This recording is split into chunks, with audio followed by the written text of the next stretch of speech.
Bienvenue sur le podcast qui vous donne de l'empowerment. Si vous êtes ici, ce n'est absolument pas par hasard.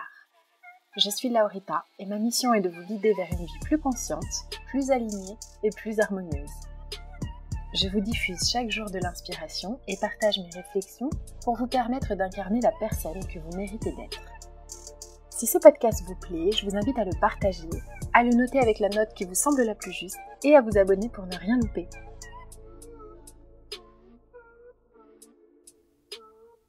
Bonjour à tous.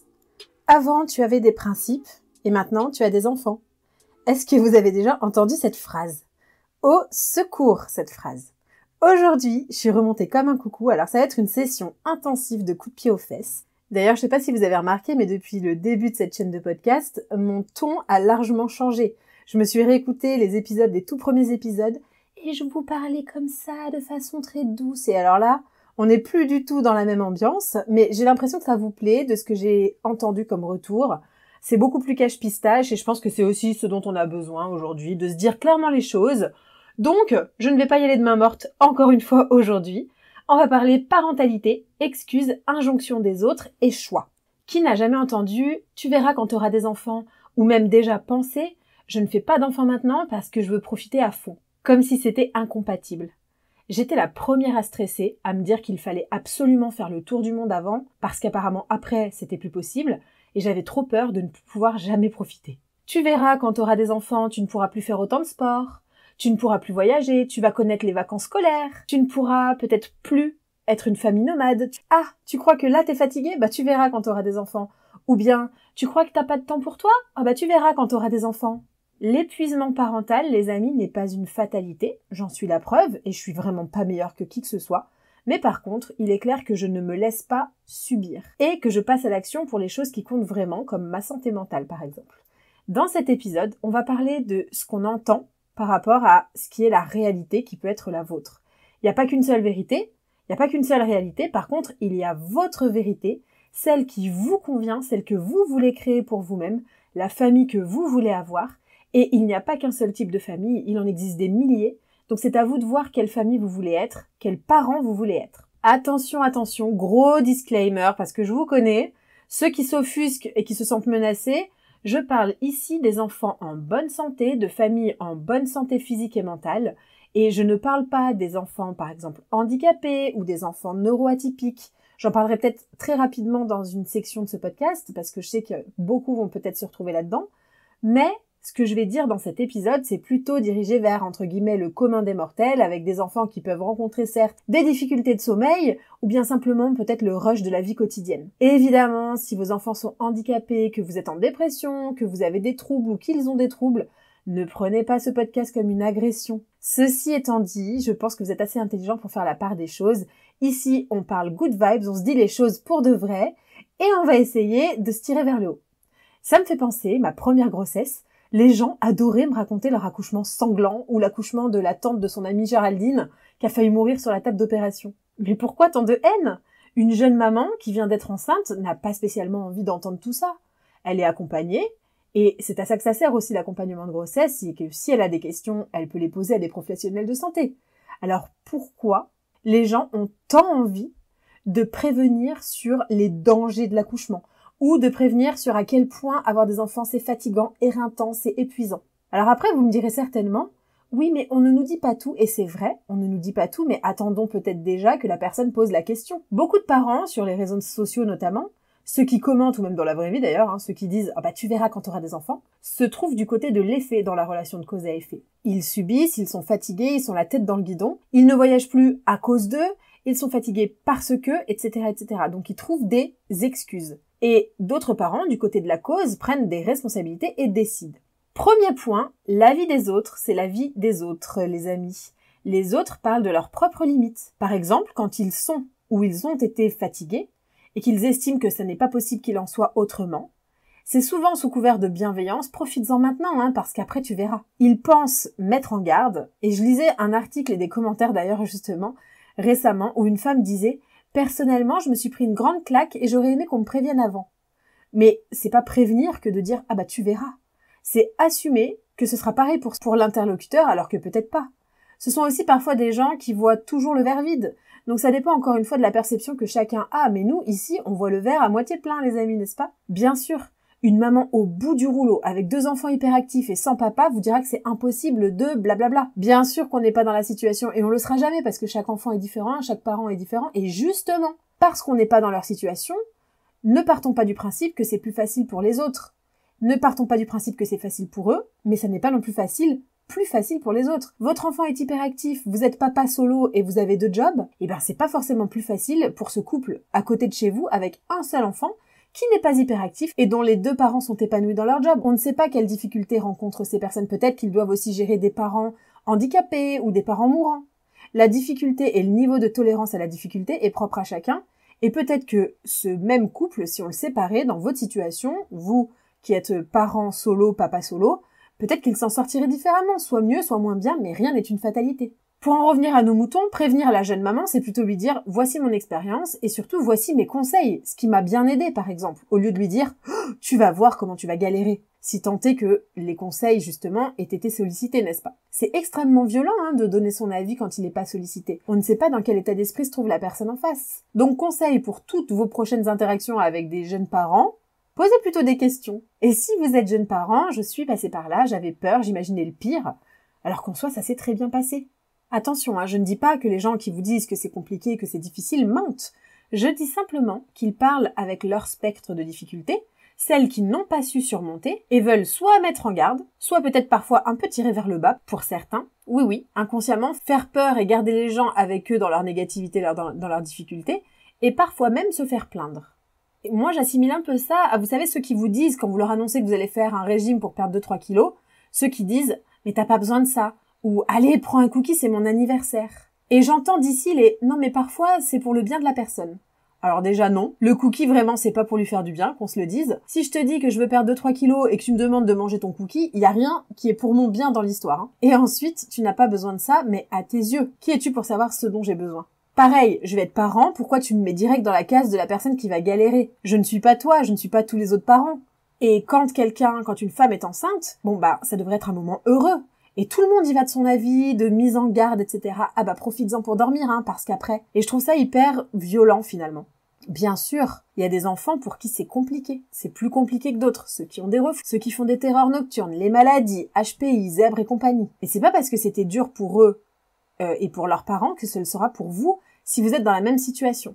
Et puis parfois, faut aussi se le dire entre nous, on fait des choix parce qu'ils sont plus faciles pour nous. Les gens, par exemple, qui laissent pleurer leurs enfants parce que il ou elle m'a manipulé, ou parce que il ou elle le fait exprès, ou parce que ça marche super bien. Oui, bien sûr, mais ne te raconte pas de salade. Tu avais des principes, t'avais décidé de pas laisser pleurer ton enfant, finalement t'as lâché parce que c'était trop difficile. Ou bien, peut-être parce que tu t'es pas renseigné assez sur le développement de l'enfant. Mais c'est beaucoup plus simple de laisser pleurer son enfant pour s'endormir, bien sûr ça va passer beaucoup plus vite, que d'y passer des heures pendant des mois à l'accompagner. Comme c'est beaucoup plus simple aussi, quand tu cuisines et que t'en as 2, de mettre les 2 enfants devant un dessin animé pour avoir la paix. Ou c'est beaucoup plus simple de leur donner des petits pots que de cuisiner. C'est aussi vrai que parfois on choisit la facilité, et c'est ok, on a tous des vies très actives, mais le but c'est pas de se raconter des grandes salades, c'est de s'observer consciemment et de reconnaître que parfois, on se fait passer avant l'enfant, et c'est ok. Moi je me suis fait passer avant ma fille quand j'ai fait une césarienne, oui. Quand j'ai décidé de lui donner des chicken tenders un soir parce que j'avais rien d'autre à me mettre sous la main et que j'avais pas envie de cuisiner, je me suis fait passer avant. Oui. Quand vous êtes épuisé de votre journée et que vous avez pas envie de faire prendre le bain à votre enfant, vous vous faites passer avant, c'est ok. Personne va vous juger. Il n'y a pas mort d'homme. Reconnaissons juste que parfois, on choisit la facilité. Et c'est pas grave, on fera mieux la prochaine fois. Ou pas, en fait. Et souvent, quand j'en parle autour de moi, les gens n'ont pas vraiment voulu de solution. Vous savez, les parents qui galèrent ou les parents qui sont en galère, ils ont des fois attendu d'être complètement au fond du seau pour bouger. Ou parfois, ils sont complètement au fond du seau et ils ne voient même pas la lumière au bout du tunnel. Je vous en parle plus tard d'ailleurs parce que des solutions existent. Il y a aussi quelque chose qui m'agace un peu moi sur les réseaux, ou même dans la vie, c'est qu'en fait c'est limite mal vu maintenant de dire que nous, on n'a pas forcément galéré, ou que pour nous, c'est pas forcément difficile. Ok, t'es maman, il faut que tu acceptes de prendre 35 kilos, que t'aies du mal à t'en remettre, que t'aies du mal à perdre ton poids de grossesse, il faut que t'allaites absolument, etc., etc. Mais il faut aussi accepter que certaines femmes aient des facilités ou simplement les vécues d'une façon différente. Et ça veut pas dire pour autant qu'elles méprisent celles qui ont du mal, qu'elles sont mieux qu'elles, etc. Pourquoi se sentir toujours attaqué en fait quand les autres expriment leur réussite ou le fait qu'ils se sentent bien dans leur peau. Parfois, certaines font des choix différents qui mènent par conséquent à des résultats différents. Il y a des femmes qui ont eu des accouchements cool, et tant mieux pour elles. Moi, j'ai des copines qui ont eu des accouchements très cool, et tant mieux pour elles. Moi, ça n'a pas été mon cas, mais je me dis pas qu'un accouchement, c'est forcément la galère ou qu'elles m'ont menti. La maternité ne veut pas forcément dire, ou même la parentalité, je devrais dire, ne veut pas forcément dire souffrance pour tout le monde. Ça veut pas forcément dire nuit blanche pendant des mois et des mois pour tout le monde. Moi, j'ai subi mon premier accouchement après 20 heures de travail à partir en césarienne d'urgence. Est-ce que vous m'entendez dire que c'est horrible d'accoucher? Non. Faut aussi accepter que ce qui est dur pour nous ne le serait pas forcément pour quelqu'un d'autre et vice versa. Faut accepter que pour des gens, ce soit plus facile entre guillemets, aussi par rapport à leur état d'esprit et par rapport à leur situation. Le deuxième point, je l'ai appelé se sortir les doigts. Alors, je sais très bien que pour cet épisode, je vais encore une fois me faire allumer, que je vais avoir le droit à la brigade du kiff qui va me dire que « Oh là là, je suis culpabilisante, mais vous inquiétez pas, j'ai prévu un petit paragraphe là-dessus aussi ». Au lieu de subir, il y a des solutions. Moi, par exemple, j'ai grandi dans un environnement hyper angoissant parce que mon père était un éternel angoissé. Et aujourd'hui, je pourrais me dire, bah oui, mais moi, voilà, j'ai grandi dans un environnement angoissant et donc j'ai des angoisses et c'est comme ça. Bah non, en fait, j'ai pas forcément envie de me dire ça. Vous savez ce qu'on dit? On a toujours le choix. On fait simplement ceux qui nous semblent les moins contraignants. Par exemple, j'ai une amie, sa fille ne fait pas ses nuits. Pour autant, cette même amie ne veut pas prendre de doula de nuit parce que elle n'a pas confiance ou parce qu'elle ne veut pas laisser cette responsabilité à quelqu'un d'autre parce que c'est elle la maman, etc., etc. Pourtant, la doula de nuit, c'est une personne qui est formée, elle est là pour soutenir le parent, elle est chez toi, donc il risque pas grand-chose, et elle pourrait l'aider. D'ailleurs, si ça vous intéresse, j'ai fait quelques recherches. Il y a le site qui s'appelle nursedenuit.com ou Doula pour vous, par exemple, qui peuvent vous permettre de prendre une nurse de nuit si vous êtes complètement épuisé. Ça m'a littéralement pris 5 secondes à trouver sur Google. Autre exemple, il y a des gens qui ne veulent pas, par exemple, prendre de femme de ménage parce que, entre guillemets, c'est trop cher. Bon, alors vous savez ce que je pense de c'est trop cher, par rapport à quoi et quelle valeur ça t'apporte surtout. Ou bien, je suis épuisée et j'allaite et je n'en peux plus. Bah arrête.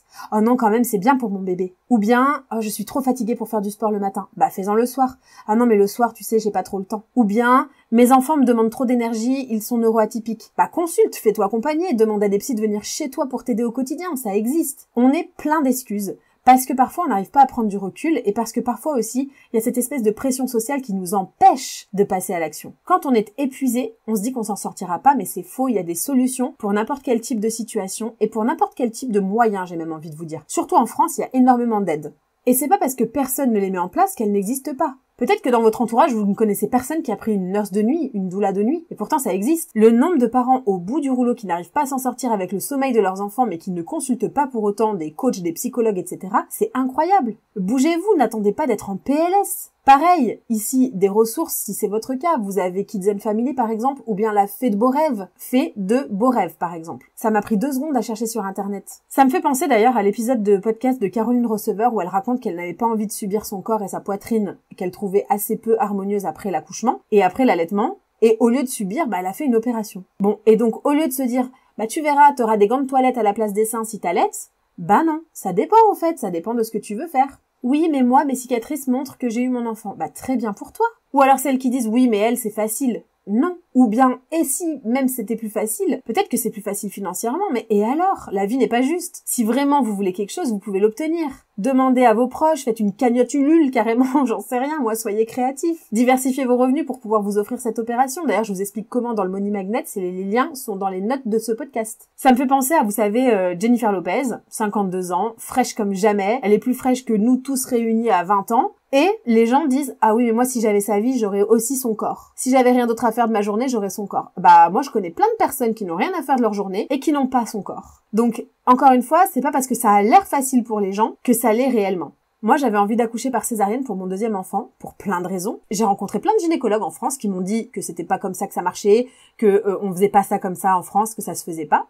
Très bien. Eh bien, je me suis barrée aux États-Unis parce que c'est mon corps et donc c'est mes règles. Qui peut me dire si je dois accoucher par les voies naturelles? Qui es-tu, toi, pour me dire que je vais devoir faire ça? Qui peut me forcer, par exemple, à ne pas allaiter si j'en ai envie ou à allaiter si j'en ai pas envie? Moi, j'ai pas envie d'être dans le mal. J'ai envie de maîtriser mes angoisses. J'ai pas envie de revivre ce moment de stress d'une césarienne d'urgence. J'ai pas envie de revivre le stress de tout l'accouchement, des 20 heures de travail, de pas savoir si ton bébé va bien, de voir son cœur qui ralentit, etc. Parce qu'en fait, mon premier accouchement en mode césarienne d'urgence code rouge, c'est juste non, en fait. Et j'ai pas envie de prendre ce risque et je me suis mise en mode projet parce que je voulais accoucher aux États-Unis. Et quiconque s'est renseigné un tant soit peu sait qu'accoucher aux US, ça coûte hyper cher. Et ok. Très bien, ça coûte cher, ça coûte temps, alors on s'est mis en mode projet budget avec mon partenaire, organisation pour notre fille, et on a réussi parce qu'en fait on l'a préparé. Est-ce que c'est une chance? Non. Ou alors, en tout cas, c'est une chance qu'on s'est créée. Moi, je veux vivre ma maternité dans un pays chaud parce que je supporte pas le froid. Et parce qu'aussi, je trouve qu'avec un nouveau-né, c'est hyper confortable de sortir se balader à 3h du mat sans craindre la maladie d'hiver. Bon, bah voilà, j'ai mis les moyens j'ai fait des sacrifices pour. Mes choix, quoi. Et je sais que beaucoup jugent les femmes qui accouchent par césarienne. Bon, déjà, celles et ceux qui appellent ça de la césarienne de confort, je vous invite à vous faire ouvrir les abdos en deux et on reparle du côté confortable quand vous voulez, hein. C'est simplement différent. Il y a des femmes qui souffrent le martyre après une césarienne, d'autres le martyre après un accouchement par les voies naturelles, et j'estime que chacun devrait pouvoir choisir pour son corps. J'ai une amie qui a été critiquée par sa famille parce qu'elle a pris une femme de ménage pour l'aider. Mais qui peut vous dire que vous abusez de prendre une femme de ménage même si vous vivez dans 16 mètres carrés, ou que vous avez envie de prendre un chef cuistot chez vous parce que vous êtes épuisé de faire la bouffe? Qui peut vous juger de prendre quelqu'un pour l'accompagnement au sommeil de votre enfant, par exemple? Et si vous voulez une nurse de nuit, ou une personne qui peut vous apprendre comment être maman ou comment être papa, personne ne nous l'apprend. Qu'est-ce qui vous retient? Le regard des autres? Pour certains, ça va être l'argent, mais aujourd'hui, je pense qu'on peut mettre de côté plusieurs mois pour une cause aussi importante que sa santé mentale, que son sommeil ou que le bien-être de son enfant, quitte à ne pas partir en vacances cette année. On peut faire un prêt, on peut demander de l'aide à ses proches, etc., etc. Ou bien, au lieu de faire une liste de naissance, vous pouvez faire une cagnotte pour payer cette nurse de nuit. C'est un choix. Quand on fait un enfant, sauf quand c'est un accident, hein, bien sûr, on peut aussi décider du moment opportun financièrement, parce que oui, ça a un coût. Moi, je suis entrepreneur, donc je sais très bien que ma santé égale la santé de mon business, donc j'ai fait des choix qui servent aussi mon business. Souvent, on choisit entre deux choses, et je sais que les gens n'aiment pas entendre que c'est un choix d'être fatigué quand on est parent, mais bon, je suis pas là pour vous dire ce que vous avez envie d'entendre, je suis là pour vous dire ce que vous avez besoin d'entendre. Bien sûr que, en tant que parent, parfois, on est fatigué. Et c'est ok. Et tout le monde passe par là, c'est pas grave, et ça va bien se passer. Mais cet état constant de fatigue et d'être au bout du rouleau, au bord du burn-out parental, ça n'est pas une fatalité. Oui, mais moi, mon fils est TDAH, oui, mais moi, ma fille, elle fait des reflux, oui, mais moi, stop.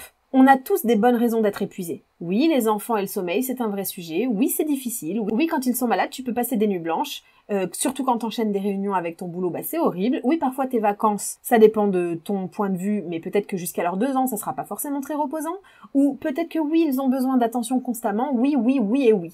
Mais c'est pas une raison pour ne plus avoir de vie, pour ne plus rien oser faire, pour se plaindre et tirer les gens vers le bas. C'est pas une raison pour subir, c'est pas une raison pour se laisser embourber dans un quotidien déprimant. Je connais une femme qui a 4 enfants, d'ailleurs si tu m'écoutes, je te salue, dont un qui est handicapé, 2 qui sont neuroatypiques, et le dernier va bien. Et elle maîtrise sa vie. Elle a fait appel aux aides nécessaires, elle a quand même un job épanouissant, elle est institutrice, elle part avec une nanny en vacances pour pouvoir profiter, et pourtant, comme je vous dis, elle est institutrice, elle n'est pas non plus pleine aux as. C'est possible. Même si on a l'impression qu'on ne trouve pas de solution, il y a toujours des solutions. Par exemple, si vous avez une grosse journée demain et que vous savez que votre enfant fait passer nuit, peut-être déléguer, solliciter la famille, les amis. Moi, j'ai pas de famille sur place, mais donc du coup, j'ai fait un gros benchmark, un entretien d'embauche solide pour trouver une nanny. Et maintenant, quand j'ai besoin d'aide, elle s'occupe de ma fille parce que je sais que j'ai des journées de folie et que parfois je peux pas me permettre d'avoir une nuit de 2 heures. Vous pouvez aussi décider d'arrêter l'allaitement si votre enfant vous épuise ou si votre enfant dort mal et que vous avez besoin de repos, vous pouvez faire une espèce de rotation avec le papa. Vous allez dormir chez une pote 2-3 nuits pour vous remettre et ensuite vous revenez plus fraîche et plus pimpante. C'est une solution comme une autre. Oui, mais moi j'ai pas envie de laisser tomber mon enfant. Mais ça, les amis, attention. Là, vous vous laissez tomber vous-même, en fait. Et votre enfant, il a besoin d'un père ou d'une mère qui s'aime, qui se respecte et qui soit en bonne santé mentale et physique. Ok, vous allez rester et péter les plombs parce qu'en fait, au bout d'un moment, vous n'allez plus dormir. Et vous allez croire que c'est bénéfique pour votre enfant. Mieux vaut ne pas être là de nuit et revenir booster à fond, avec un capital énergie au max, que de tirer sur la corde et ne plus rien supporter. J'ai des amis, par exemple, après avoir eu leur première fille, ils ont décidé 3 semaines après de partir en Thaïlande 2 semaines pour se retrouver, pour se ressourcer, pour faire le plein de vitamines et de sommeil, by the way, et ils ont laissé leur fille à leurs parents. C'est un choix. Critiquer, oui, parce que l'enfant a besoin de toi, mais il a aussi besoin de toi dans de bonnes conditions. On peut critiquer. Néanmoins, ils n'ont pas subi de baby blues et aujourd'hui, leur relation avec leur enfant fait vraiment rêver. Dans certains pays, certaines cultures, les mamans, les tantes, les grands-mères, elles sont 10 à la maison pour s'occuper de l'enfant pendant que la maman récupère. Et nous, on se met la pression, on se dit qu'on a 3 mois pour s'en remettre parce qu'après, boum, fin du congé mat, et surtout, il faut surtout pas se faire aider sinon t'es faible, etc., etc. Non, on n'est pas obligé de subir ces pressions, on peut aussi imposer nos propres règles à notre propre famille. Autre exemple, vous voulez personne à la maternité. Eh ben, c'est votre choix. Pourquoi quelqu'un devrait venir s'imposer dans votre chambre ? Mais non, en fait, c'est votre chambre, votre corps, votre état d'esprit, votre famille. Donc vous allez attendre que je sorte. Non mais quand même. C'est pas parce que vous êtes en couple et marié que vous devez absolument faire un enfant. C'est pareil ça. Si t'as pas envie, t'as pas envie. Pourquoi est-ce que tout le monde te dit qu'il faut que t'allaites ? Il y a un max de pression sociale autour de la parentalité. comme par exemple, quand t'es marié depuis longtemps, bah, on attend de toi que tu fasses un enfant. Si tu n'allaites pas, t'es vraiment une mauvaise mère. Quand t'es au fond du seau, bah, il faut surtout pas te faire aider. J'ai des copines qui étaient au fond du seau, elles n'aimaient pas allaiter, mais elles se forçaient. Mais pourquoi, en fait, tu te fais du mal? Pourquoi donner raison à cette injonction de tu enfanteras dans la douleur? Mais c'est quoi cette injonction de fou? Pas du tout, en fait, on peut totalement faire autrement. Troisième point que je voulais aborder aujourd'hui, c'est le fait de positiver parce que tout est possible. Comme toujours, encore une fois, je parle de la plupart des gens qui sont en bonne santé, qui ont des enfants en bonne santé. On est des gens inspirants par ici, des gens intelligents qui tirent les gens vers le haut. Et donc, on va essayer d'être un peu inspirant pour notre entourage, n'est-ce pas? J'ai un ami qui adore me dire « tu verras quand on aura 2 » ou « tu verras quand ils iront à l'école, tu pourras plus bouger comme tu le fais ». Mais bien sûr que si, laissez-moi vous dire que tout ce que vous pouvez imaginer, vous pouvez le créer. Alors bien sûr, ça demande de l'organisation, ça demande un certain budget, ça demande de la réflexion, des backups, des plans A, des plans B, des plans C, etc. Par exemple, moi j'ai toujours su, grâce à ma vision long terme, que je voudrais des enfants qui puissent voyager avec nous.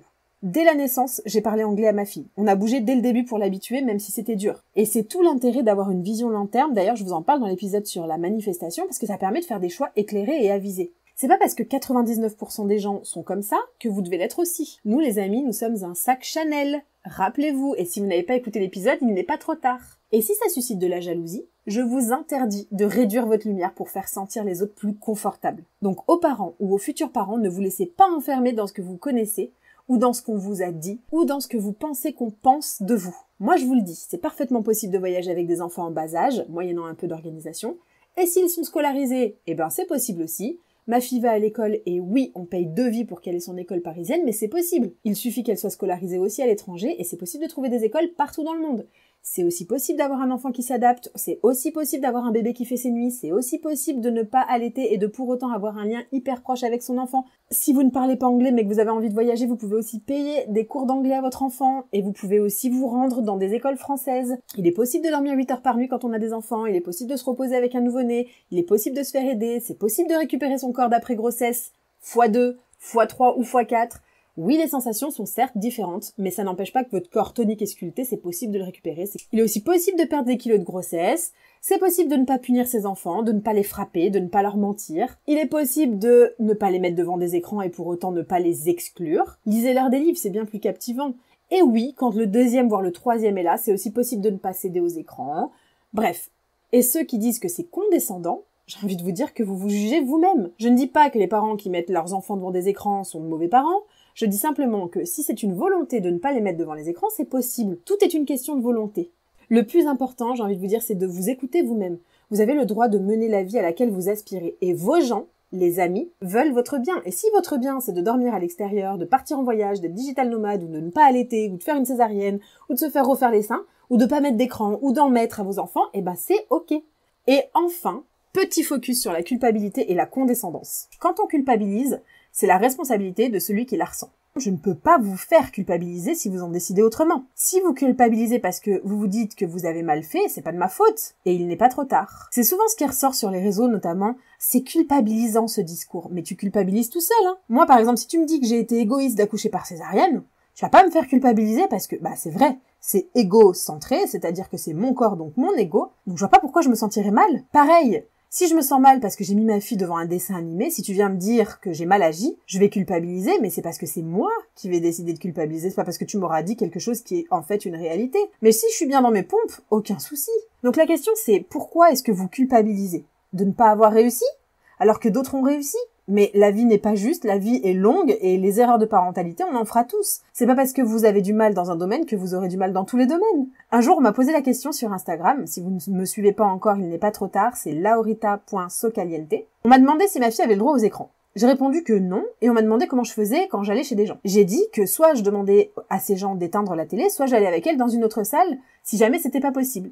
Et on m'a répondu que c'était condescendant. Il y a rien de condescendant là-dedans. D'ailleurs, pour ceux qui ne savent pas, condescendant, ça veut dire hautain et supérieur. En fait, c'est toi qui te sens inférieur parce que tu ne le fais peut-être pas, ou parce que peut-être que t'oses pas. Mais moi, mes proches ont aucun souci avec ça. Je fais ce que j'estime être bon pour elles, et si les gens ne sont pas alignés, c'est pas grave du tout. Je trouve des alternatives.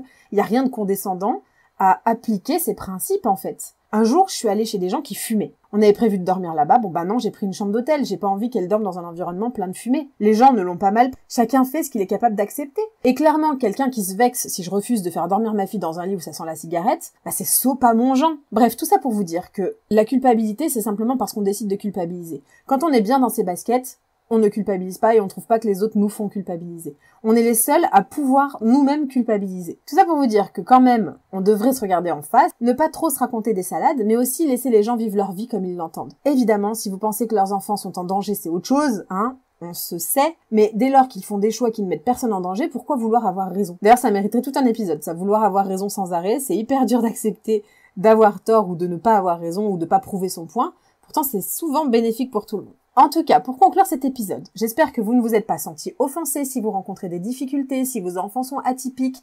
Le but, c'est simplement de vous faire passer le message qu'il existe des solutions et que quand on veut vraiment les mettre en place, on peut finir par les trouver. Quand vous n'avez pas réussi, c'est que vous n'avez pas tout essayé. Et oui, votre situation peut être difficile, mais chacun a son lot de galères, chacun a son lot de challenges. Certains ont des enfants et des conjoints en déplacement fréquent, d'autres n'ont pas de conjoint, d'autres manquent d'argent, d'autres encore n'ont pas de famille sur place, d'autres ont des enfants avec des particularités, d'autres ont eux-mêmes des particularités, d'autres sont solo avec plusieurs enfants. Oui, chacun d'entre nous rencontre des challenges, mais le message aujourd'hui, c'est vraiment ne désespérez pas. Des solutions existent. Soyez curieux, soyez créatifs, soyez inventifs. Vous allez pouvoir trouver des solutions à tous vos challenges. Et comme pour tout, continuez d'essayer jusqu'à ce que vous puissiez vivre la vie dont vous rêvez. Et autre chose, je vous le dis souvent pour ceux qui sont dans une espèce de grosse vague en train de boire la tasse, tout finit toujours par passer, donc ayez la foi les amis, et je vous dis à très vite pour un prochain épisode.